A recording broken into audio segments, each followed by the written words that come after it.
चित्रपटांना झटका दिलाय। जॉली LLB 3 या चित्रपटात वकील आणि न्यायाधीशांवर असभ्य भाषेत विनोद केल्याचं प्रकरण, चित्रपटावर मनाई हुकूम मिळवण्यासाठी मागणी। कोल्हापुरातील पंचगंगा नदीने धोक्याची पातळी गाठली आहे। जिल्ह्यातील 74 बंधारे पूर्णपणे पाण्याखाली, यामुळे कोल्हापूर जिल्ह्यात पुन्हा एकदा पूरसदृश परिस्थिती। कोल्हापूरच्या कासारी नदीच्या पुरामुळे हजारो हेक्टरवरील शेती पाण्याखाली गेली आहे। नदीनं पात्र सोडलं असून रौद्ररूप धारण केलंय। विक्रम खोत यांनी टिपलेली ही ड्रोन दृश्य। कोल्हापुरातील आंबेवाडी आणि प्रयाग चिखलीमध्ये पूर परिस्थिती निर्माण झाली आहे। गावांमध्ये नदीचं पाणी शिरलंय। अनेक घरांच्या उंबऱ्याला पाणी लागलंय। नागरिक अद्यापही स्थलांतरित न झाल्यानं प्रशासनावर प्रश्नचिन्ह निर्माण होत आहे।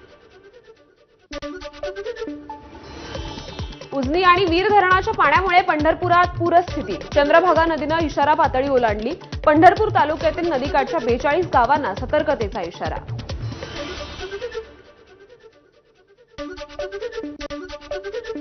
पंढरपूर शहरात पूर परिस्थिती निर्माण झाली आहे। नदीजवळ असलेल्या अंबिका वसाहत, व्यास नारायण वसाहत परिसरात पाणी शिरण्यास सुरुवात झाल्यानं नागरिकांचं सुरक्षित स्थळी स्थलांतर।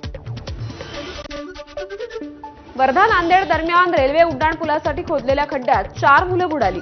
नागरिकांच्या मदतीनं मुलांना वाचवण्यात यश, मात्र प्रकृती गंभीर असल्यानं उपचारानंतर 4ही मुलांचा मृत्यू झालाय। यवतमाळच्या दारव्हा शहरातील ही घटना आहे।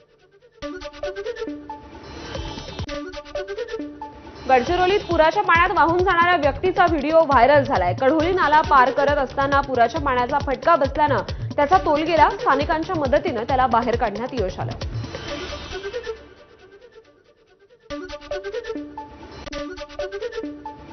नांदेडमधील नदी नाल्यांना पूर। बाभळी गावातील 3 गर्भवतींना प्रशासनानं बोटीद्वारे पुराच्या पाण्यातून बाहेर काढलं आणि हदगावच्या शासकीय रुग्णालयात दाखल केलं। जोरदार पावसामुळे वाशिमच्या आडाण नदीला महापूर आलाय। पुरामुळे अनेक महावितरणाचे वीजखांब पाण्यात वाकून कोसळले।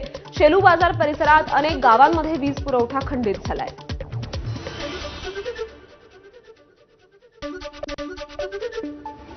लातूर शहराला पाणी पुरवठा करणारा मांजरा प्रकल्प हे 98% क्षमतेनं भरलंय। लातूर जिल्ह्यातील मांजरा नदीकाठच्या गावातील नागरिकांनी खबरदारी घेण्याचं आवाहन। गोदावरी नदीच्या पाणी पातळीत वाढ। नाशिक शहर आणि धरणाच्या पाणलोट क्षेत्रात मुसळधार पाऊस। गोदा काठावरील रस्ते, छोटे पूल जलमय। दुतोंड्या मारुतीच्या छातीपर्यंत पाणी। गोसेखुर्द धरणातून विसर्ग आता वाढवण्यात आला। धरणाचे 2 दरवाजे 1 मीटरनं उघडले। पाणी साठ्यात वाढ झाल्यास विसर्ग वाढवला जाणार आहे। कृष्णा नदीची पाणी पातळी 42 फुटांवर आली आहे। चांदोली पाठोपाठ कोयना धरणातून विसर्ग कमी केल्यानं पाणी पातळी झपाट्यानं वाढण्याचा वेग कमी झालाय। धोका पातळी असलेल्या 45 फुटांच्या वर पाणी पातळी जाऊ न देण्याचा सांगली पाटबंधारे विभागाचा प्रयत्न।